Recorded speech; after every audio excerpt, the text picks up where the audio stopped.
बिस्मिल्लाहिर्रहमानिर्रहीम। आज सदर मोहतरम जनाब नक़ीब मिल्लत बैरिस्टर असदुद्दीन अवैसी साहब के ऊपर जो क़ातिलाना हमला हुआ उसकी हम सख्त मज़म्मत करते हैं और मुतालबा करते हैं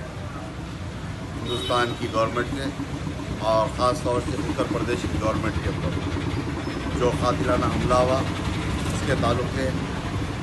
ये ज़िम्मेदार है। मैं समझता हूँ जो हिंदुस्तान के मुसलमानों के रहबर है और सदर है हमारे जमात के, मैं आज के क़ातिलाना हमले के ऊपर मज़म्मत करता हूँ। और जो क़ातिलाना हमला करे वो जो ने मैं समझता हूँ जो गोडसे की जो औलाद है उन्होंने, और ख़ास तौर से जो उत्तर प्रदेश के अंदर इलेक्शन चल रहा है, इलेक्शन का कैंपेनिंग कर सदर मोहतरम जनाब नक़ीब मिल्लत बैरिस्टर असदुद्दीन अवैसी साहब दिल्ली को रवाना हो रहे थे। टूल गेट के पास मैं समझता हूँ प्री प्लानिंग के साथ ये जो 2 से 4 लोग जो थे, मैं समझता हूँ ये एक प्लानिंग के तहत और इसके पीछे बहुत बड़े लोग हैं।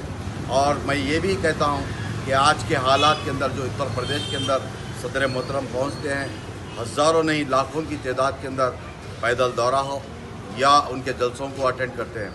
और ये साथ ही साथ ये हालात देखते हुए चाहे उत्तर प्रदेश की भारतीय जनता पार्टी की हुकूमत हो या समाजवादी की हुकूमत जो साबिक़ा में थी, समाजवादी की जो लोग हैं उन्होंने एक बोखलाहट का शिकार बनकर ये प्री प्लानिंग बनाकर, चाहे कांग्रेस हो या समाजवादी हो या भारतीय जनता पार्टी हो या दीगर लोग हो, इसके पीछे बहुत बड़े लोग का हाथ है। और इसको चैलेंज करते हुए मैं समझता हूँ कि उत्तर प्रदेश की गवर्नमेंट और मोदी की गवर्नमेंट को प्राइवेट या